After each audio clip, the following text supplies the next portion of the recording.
எல்லோருக்கும் வணக்கம். I am back after a small break. ரொம்ப நாள் ஆச்சு வீடியோக்கு விட்டு. ஸோ என்ன வீடியோ பதிவு பண்ணலான்னு யோசிச்சப்போ தான் நிறைய டெக்னாலஜி அப்டேட்ஸ் இண்டஸ்ட்ரியில் வந்துட்டு இருக்கிறத பார்க்க முடிஞ்சுது. ஸோ எப்போவுமே ஸ்டூடெண்ட் கம்யூனிட்டியோட க்ளோஸாக ஒர்க் பண்ணுறது it's very close to my heart. So அந்த வரிசையில் நீங்கள் பார்த்தீங்கன்னா ஏற்கனவே நிறைய வீடியோக்கள் விட்டுருந்தேன். சைபர் செக்யூரிட்டி, வெப்3 டெக்னாலஜி, மெட்டாவர்ஸ் இதை பற்றி நான் பேசியிருந்தேன். ஸோ இப்போ அதோட கண்டினியூட்டியாக நான் என்ன இன்றைக்கி பேசணும்னு நினச்சேன்னா, இண்டஸ்ட்ரியில் எந்த பக்கம் திரும்பினாலும் ஆர்டிஃபிஷியல் இன்டெலிஜென்ஸ்னு சொல்லிட்டு ஒரே பரபரப்பாக பேசிகிட்டு இருக்காங்க. ஊரில் போனப்போ கூட பார்த்தேன், நிறைய உறவுக்காரங்க வீட்டில் பிள்ளைங்கள்லாம் பார்த்தா என்ன படிக்கிறாங்கன்னு கேட்டால் computer science with specialised in AI அப்படின்னு சொல்லிட்டு ரொம்ப பெருமையாக அப்பா அம்மா சொன்னாங்க. உண்மையிலுமே கம்ப்யூட்டர் சயின்ஸ் வித் ஏஐ ஸ்பெஷலைசேஷன்னா என்னன்னு அந்த அப்பா அம்மாக்களுக்கு தெரியுமா அப்படின்னு நிஜமாக எனக்கு தெரியல. என்னோடய பையனும் கம்ப்யூட்டர் சயின்ஸ் தான் படிக்கிறான் இங்கே இல்லை அமெரிக்காவில். பட்டு ஓரளவு நானே கம்ப்யூட்டர் இன்ஜினியரிங் படித்த ஆளுங்கிறதுனால கம்ப்யூட்டர் சயின்ஸ் வித் ஏஐனா என்ன அப்படின்னு ஓரளவுக்கு புரிதல் இருக்குது. இப்போ அப்பா மக்கள் ஊரில் நான் என்ன கவனிச்சேன்னா, பசங்க கம்ப்யூட்டர் சயின்ஸ் படிக்கிறாங்க, அதோட லேட்டஸ்ட் டெக்னாலஜி ஏஐலாம் படிக்கிறாங்க அப்படின்னு, அதனால நல்லா வேலை கிடைச்சிரும் அப்படின்னு எல்லா அப்பா மக்களும் மாதிரி சராசரியாக அவங்களும் நம்பிட்டு இருக்காங்க. நான் யாரோட நம்பிக்கையும் குறை சொல்ல விரும்பலை. பட் அதே சமயம் ஏஐ ஜாப் மார்க்கெட்டில் என்ன மாதிரியான ஒரு இம்பேக்டை க்ரியேட் பண்ணிகிட்ருக்கு, அது ஃப்யூச்சரில் என்ன மாதிரியான பாதிப்புகளை உருவாக்கும், அதுக்கு நம்ம ஸ்டூடெண்ட் கம்யூனிட்டி எப்படி தயாராகணும் அப்படிங்கிறத பற்றி ஒரு சின்ன பதிவு தான் இது. நீங்கள் பார்த்தீங்கன்னா இப்போ ஏஐனா என்ன, பேசிக்கலி ஒரு லேமன் அண்டர்ஸ்டாண்டிங்கில் பேசுவோம்.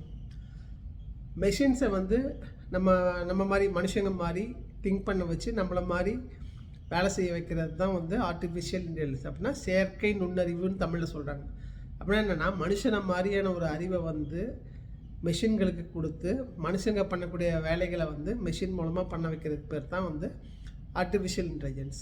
இதோட பேக் போனாக இருக்கிறது என்னென்னா மெஷின் லேர்னிங். அப்படின்னா என்னென்னா, மெஷின்ஸை லேர்ன் பண்ண வைப்போம், கற்றுக்க வைப்போம். எதை கற்றுக்க வைப்போம்? மனுஷன் என்னென்ன வேலையெல்லாம் செய்வோனோ அந்த வேலைகளையெல்லாம் கற்றுக்கிட்டு மெஷின்ஸை கற்றுக்க வைப்போம். அதனால தான் அது பேர் மெஷின் லேர்னிங்கிறாங்க. மெஷின் லேர்னிங் எப்படி நடக்கும்னா, this is basically algorithm best. Algorithm நிறைய டெவலப் பண்ணி அந்த அல்காரிதம் மெஷின்ஸ்க்கு ஃபீட் பண்ணி மனுஷனோட ஆக்டிவிட்டீஸை மிமிக் பண்ண வைப்பாங்க. இப்போ ஃபார் எக்ஸாம்பிள் டேட்டா என்ட்ரியில் ஒருத்தர் இருக்காங்கன்னா, அவங்க என்ன ஒர்க் பண்ணுறாங்கங்கிறதுக்கான அல்காரிதத்தை டெவலப் பண்ணி அதை மெஷினுக்கு கொடுத்து ஃபீட் பண்ணி மெஷினை அந்த வேலையை மிமிக் பண்ண வைப்பாங்க. ஸோ மிஷின் டீ குடிக்க போகாது, மிஷின் தம்மடிக்க போகாது, மிஷின் பக்கத்து டெஸ்கில் கூட அரட்டை அடிக்காது. மிஷினை வேலையில் வச்சோம்னா அந்த வேலையை மட்டும் செய்யும். அதனால் என்ன அட்வான்டேஜ்னா, ஒரு பேச்சுக்கு எடுத்துவோம், டேட்டா என்ட்ரி ஆப்ரேட்டர் ஒரு நாளைக்கு 8 மணி நேரம் வேலை செஞ்சு அவர் ஒரு 100 பேஜ் தான் டேட்டா என்ட்ரி பண்ணுறாருன்னா, அதே 8 மணி நேரம் மெஷின்ஸை ஒர்க் பண்ண வச்சோம்னா அது 800 or 1000 பேஜஸ் டைப் பண்ணும். ஏன்னா machines they don't get distracted, they don't do anything else apart from the instruction given by us. Machines என்ன பண்ணும், நம்ம கொடுக்குற இன்ஸ்ட்ரக்ஷனை எக்ஸிக்யூட் பண்ணும். நார்மலான மனுஷனுக்கு இருக்க டிஸ்ட்ராக்ஷன் மிஷினுக்கு கிடையாது. இந்த இதுதான் ப்ரொடக்டிவிட்டி இம்ப்ரூவ்மெண்ட், கொஞ்ச நேரத்தில் நிறைய வேலை செய்கிறது, இந்த மாதிரியான விஷயங்கள் நிறைய காஸ்ட் பெனிஃபிட்டை காமிக்கிறதுனால தான் இப்போ நிறைய இடங்களில் மனிதர்கள் செய்யக்கூடிய வேலையை மெஷின்ஸை வச்சு ரிப்ளேஸ் பண்ணுறதுக்கான ஆயத்த பணிகள் நடந்துகிட்ருக்குன்னு சொல்லலாம். ஸோ ஒரு 10 வருஷத்துக்கு முன்னாடி வரைக்கும் ஆர்டிஃபிஷியல் இன்டெலிஜென்ஸ் ஒரு ரொம்பவே அன்டச்டு ஏரியாவாக நிறைய பேர் அதை எக்ஸ்ப்ளோர் பண்ணி பார்க்காத ஏரியாவாக தான் இருந்தது. ஆனால் இன்றைக்கி 5ஆம் தொழில் புரட்சி அப்படிங்கிறாங்க, 5th generation industrial ரெவல்யூஷனுங்கிறாங்க.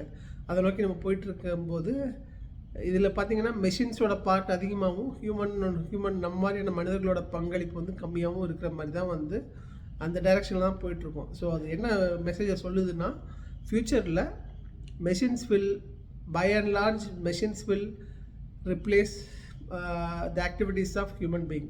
Most of the work நம்ம இப்போ பண்ணிகிட்டு இருக்க ஒர்க்கை மேபி இன்னொரு 10-20 வருஷத்துக்குள்ளே கம்ப்ளீட்டாக மெஷின்ஸே கையில் எடுத்துகிட்டு செய்கிற அளவுக்கான டெக்னாலஜி அப்டேட்ஸ் போயிட்டுருக்கு.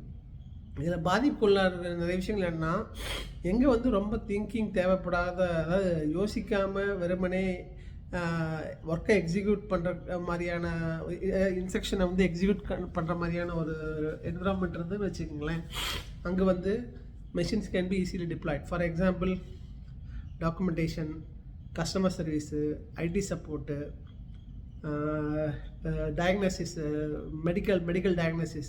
இப்போ எக்ஸ்ரே, எம்ஆர் மிஷின் இதெல்லாம் வந்து கொடுக்குற ரிப்போர்ட்டை வந்து ஸ்கேன் பண்ணுறது, டயக்னோஸ் பண்ணுறது, இந்த மாதிரியான விஷயங்கள்லாம் வந்து ஏற்கனவே அல்காரிதம் கொடுத்துருப்பாங்க. இந்தந்த சிம்டம் இருந்தால் அதெல்லாம் இதோட இந்தந்த டிசீஸோட இண்டிகேஷன். அது மாதிரி இந்த டேட்டா என்ட்ரிக்கும் கஸ்டமர் சப்போர்ட்டுக்கும் வந்து ஏற்கனவே டேட்டா பேஸ் இருக்குது. இந்த மாதிரியான ப்ராப்ளத்துக்கு இதுதான சொல்யூஷன். இந்த மாதிரியான ரொம்ப யோசிக்க தேவையான காக்னிட்டிவ் திங்கிங் ரொம்ப தேவையில்லாத வேலைகளை வந்து மெஷின்ஸ் வந்து ஈஸியாக ரிப்ளேஸ் பண்ணணும்னு ப்ரெடிக்ட் பண்ணுறாங்க. கோல்ட்மேன் சாக்ஸ்ன்னு சொல்லிட்டு ஒரு குளோபல் பேங்க் ஒருத்தங்க இருக்காங்க. அவங்க வந்து சமீபத்தில் பண்ண ஒரு ரிசர்ச் பிரகாரம் என்ன சொல்கிறாங்கன்னா, 2030 by 2030 300 million odd jobs will be replaced by machines. 2030 முடியும் போது கிட்டத்தட்ட வந்து 300 மில்லியன் வேலைகள் வந்து மனிதர்கள் செய்யக்கூடிய வேலைகள் வந்து மிஷின்ஸ் கைக்கு போடும் அப்படிங்கிறாங்க. ஆனால் இதில் என்ன ஒரு அட்வான்டேஜ்னா, மிஷின்ஸ் வந்து தி ஜஸ்ட் எக்ஸிக்யூட் அவர் இன்ஸ்ட்ரக்ஷன். நம்ம கொடுக்குற இன்ஸ்ட்ரக்ஷனை மட்டுமே எக்ஸிக்யூட் பண்ணுமே ஒழிய, காம்ப்ளெக்ஸான சுச்சுவேஷன் வரும்போது நம்ம ஹியூமன் மைண்ட் எப்படி வந்து திங்க் பண்ணி டிஃப்ரெண்ட் சினாரியோஸ்க்கு ஏற்ற மாதிரி டிஃப்ரெண்ட் டைப்பாக திங்க் பண்ணி சொல்யூஷன் கண்டுபிடிக்கிறோமோ, க்ரியேட்டிவாக டிசைன் பண்ணணுமோ, ப்ராஜெக்ட் மேனேஜ்மெண்ட்டுங்கிற விஷயங்கள், இல்லை ஒரு ப்ராஜெக்ட் எக்ஸிக்யூட் ஆகும்போது அதில் நடக்கக்கூடிய டைனமிக்காக வரக்கூடிய ரிஸ்க்கை அனலைஸ் பண்ணுறது, அப்புறம் வந்து ஒரு ப்ராசஸ் ஏரியாவை ஆடிட் பண்ணி அதில் இருக்க அண்டர்லைங் வீக்னஸ் ரிஸ்க்கை கண்டுபிடிக்கிறது, இந்த மாதிரி வந்து ரொம்பவே திங்கிங் அதிகமாக தேவைப்படக்கூடிய க்ரியேட்டிவாக ப்ராப்ளம் சால்விங் மோட்டில் வந்து எங்கெல்லாம் வந்து நம்ம ஃபங்க்ஷன் ஆகணுமோ அந்த மாதிரியான வேலைகளை வந்து இன்றைய சூழ்நிலையில் மெஷின்களால் செய்ய முடியாது. மெஷின்கள் வந்து இட்ஸ் ப்ரீ ப்ரோக்ராம்டு. எங்கே வந்து ஒரு இன்ஸ்ட்ரக்ஷன் கொடுத்தா அந்த இன்ஸ்ட்ரக்ஷனை எடுத்துக்கிட்டு எக்ஸிக்யூட் பண்ணக்கூடிய ஒர்க் நேச்சர் இருக்குமோ அந்த இடங்களை வந்து இன்றைக்கி இருக்க சூழ்நிலை வந்து ஆர்டிஃபிஷியல் இன்டெலிஜென்ஸ்னு சொல்கிற செயற்கை நுண்ணறிவு வந்து முழுமையாக கையில் எடுத்துக்கிச்சு. அதே மாதிரி project management, risk management, audit பண்ணுறது, அப்புறம் வந்து அட்டஸ்டேஷன் சொல்கிறாங்க இல்லையா, இப்போ ஐஎஸ்ஓ இந்த மாதிரியான குவாலிட்டி ஆடிட்ஸ், ISO 27000 மாதிரி செக்யூரிட்டி ஆடிட் சர்டிஃபிகேஷன்ஸ், இந்த மாதிரிலாம் போகிற இடங்களில் வந்து அங்கே வந்து man to man conversation, man to man introspection நிறைய நடக்கும். நிறைய கண்ட்ரோல் டெஸ்டிங் பண்ண வேண்டியிருக்கும். நிறைய இடங்களில் வந்து இன்டர்வியூ பண்ணி ப்ராசஸ் தெரிஞ்சிக்க வேண்டியிருக்கும். அந்த மாதிரியான இடங்களை வந்து தற்போதைய சூழ்நிலையில் வந்து செயற்கை நுண்ணறிவால் ஃபில் பண்ண முடியாதனால அந்த மாதிரியான பொசிஷன் இருக்கவங்களுக்கு வந்து இப்போதைக்கு சேஃப். இதே வந்து ஒரு அசம்பிளி லைனில் ஒரு பெரிய ஒரு கார் மேனுஃபேக்சரிங்கில் வந்து லோ லெவலில் வேலை செய்கிற லேபர்ஸ் வேலை செய்கிற அந்த அசம்பிளி லைன்பாங்க, அந்த மாதிரியான வேலைகளை எல்லாம் வந்து ஈஸியாக ரோபோட்ஸ் மூலமாக ஏஐ மூலமாக செயல்படுற ரோபோட்ஸ் வச்சு ஈஸியாக ரிப்ளேஸ் பண்ணிடலாம். ஸோ ரொம்ப திங்கிங் தேவைப்படாத, உடல் உழைப்பு மட்டுமே பிரதானப்படுத்தி நம்பி இருக்கிற, வெறுமனை இன்ஸ்ட்ரக்ஷன் எடுத்துக்கிட்டு எக்ஸிக்யூட் பண்ணக்கூடிய நேச்சர் உள்ள ஜாப்ஸ், இது எல்லாமே வந்து இன்னொரு 5-6 வருஷத்தில் பார்த்திங்கன்னா ஆர்டிஃபிஷியல் இன்டெலிஜென்ஸ் மூலமாக இயங்கக்கூடிய ரோபோட்டுகள் கைக்கு போயிடும். அந்த ஜாப்பில் இருக்கவங்க வந்து கண்டிப்பாக வேலை இழப்பை தவிர்க்க முடியாது. இதே வந்து ஓரளவு வந்து திங்கிங்கும் காக்னேட்டிவ் தாட் ப்ராசஸும் தேவைப்படக்கூடிய, காக்னேட்டிவ்னால் வந்து யோசித்து சுச்சுவேஷனுக்கு ஏற்ற மாதிரி முடிவெடுக்கக்கூடிய திங்கிங்கை தான் காக்னேட்டிவ் திங்கிங்பாங்க. மனுஷனுக்கு மட்டுமே உண்டான பிரத்யேக குணம் அது, ஆறறிவு உள்ள மனுஷன் இல்லையா, அதனால் அந்த மாதிரியான இன்புட் தேவைப்படக்கூடிய இடங்களில் மட்டும் தற்போதைய நிலையில் செயற்கை நுண்ணறிவு இன்னும் உள்ள நுழையில. பட் ஃப்யூச்சரில் வந்து எதுவான நடக்கலாம். ஏன்னா வந்து செயற்கை நுண்ணறிவுங்கிற ஆர்டிஃபிஷியல் இன்டெலிஜென்ஸ் பயன்படுத்தி க்ரியேட்டிவ் டிசைன்ஸ் க்ரியேட் பண்ணுற அளவுக்கு வந்து இப்போ வந்து டெக்னாலஜி வந்து வளர்ந்துருக்கு. ஏன்னா க்ரியேட்டிவ் டிசைன் பண்ணுறதுக்கு வந்து க்ரியேட்டிவ் திங்கிங் தேவைப்படுது. இப்போ நிறையா வந்து ஆர்டிஃபிஷியல் இன்டெலிஜென்ஸ் டூல்ஸ் வந்து நிறையா வந்திருக்கு. இப்போ ChatGPTன்னு ஒரு இதை நிறைய பேர் யூஸ் பண்ணிகிட்ருக்கீங்க. அந்த மாதிரியான நிறைய டூல்ஸ் வந்துருச்சு. இந்த டூல்ஸை யூஸ் பண்ணி க்ரியேட்டிவான டிசைன்ஸ் க்ரியேட் பண்ணுறதை வந்து சக்ஸஸ்ஃபுல்லாக எக்ஸிக்யூட் பண்ணியிருக்காங்க. ஸோ அதனால் ஃப்யூச்சரில் வந்து எது வேணால் நடக்கலாம். இன்னொரு புள்ளி வர சொல்கிறேன்னா, அமெரிக்காவில் வந்து பார்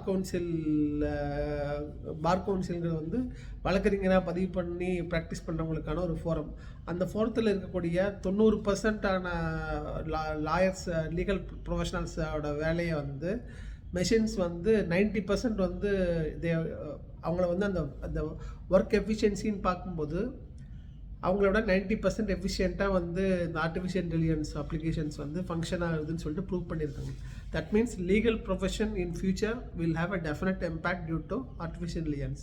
ஸோ இப்போ ஆர்டிஃபிஷியல் இன்டெலிஜென்ஸ் அப்படிங்கிற ஒரு விஷயத்தை கையில் எடுத்து படிக்கிற பசங்களுக்கு வந்து எந்த மாதிரியான வாய்ப்புன்னா, ஆர்டிஃபிஷியல் இன்டெலிஜென்ஸ் டெக்னாலஜியை வந்து ஃபர்தராக டெவலப் பண்ணுறது.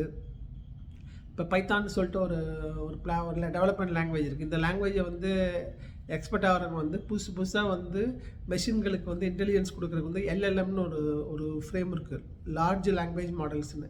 இந்த எல்எல்எம்ஸ் மூலமாக தான் வந்து different type of knowledges will be fed to the machines.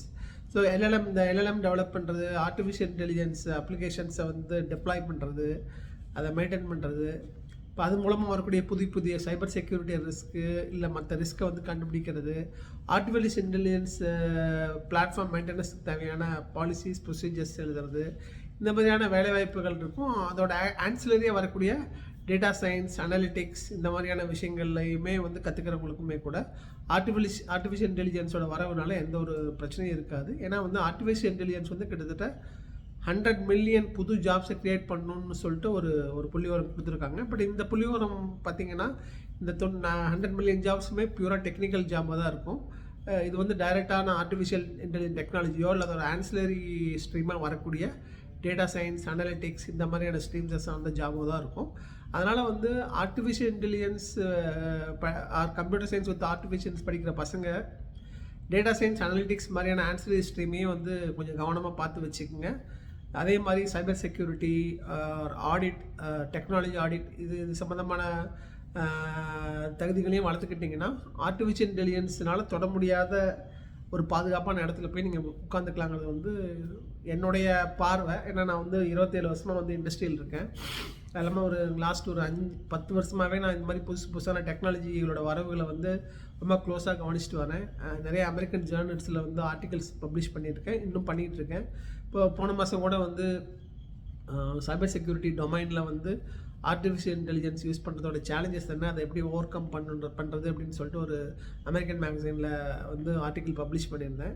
So தொடர்ச்சியாக நான் இந்த புது டெக்னாலஜிகளை வந்து பார்த்துட்டே இருக்கேன். நான் கண்டினியூஸாக உங்களை அப்டேட் பண்ணுறேன். பட்டு பெற்றோர்களும் சரி, மாணவர்களும் சரி, just don't stop your self saying that I am doing computer science with artificial intelligence. Artificial intelligence வந்து இண்டஸ்ட்ரியை எந்தளவு பாதிக்குது, அதோட புது ட்ரெண்ட்ஸ் என்னன்னு கவனிச்சிட்டே இருங்க. அதோட ஆன்சிலரி ஸ்ட்ரீம்ஸாக வர டேட்டா சயின்ஸ், அனாலிட்டிக்ஸ் மாதிரியான டொமைன்ஸையும் வாட்ச் பண்ணிகிட்டே இருங்க. அது சம்மந்தமான புதுசான சர்டிஃபிகேஷன்ஸ்லாம் எழுதி உங்கள் தகுதியில் வளர்த்துக்குங்க. ஆனால் டெக்னாலஜியை வந்து தொடர்ச்சியாக நீங்கள் வாட்ச் பண்ணலைன்னா கண்டிப்பாக உங்களால் வந்து போட்டிகள் நிறைஞ்ச இந்த நவீன டெக்னாலஜி யுகத்தில் மெஷின்களோட போட்டி போட்டு உங்களோட கரியரை வந்து சக்ஸஸ்ஃபுல்லாக நீங்கள் வந்து சஸ்டெயின் பண்ண முடியாது. அதை கொஞ்சம் கவனமாக வச்சுக்கோங்க. இது சம்மந்தமாக எந்த ஒரு சந்தேகம் இருந்தாலும், யாராவது எங்களோட விவாதிக்க விரும்பினாலோ இல்லை ஏதாவது எந்த தகவல் பெற விரும்பினாலோ என்னை எப்போ வேணாலும் அப்ரோச் பண்ணலாம். I will be glad to support. Thank you.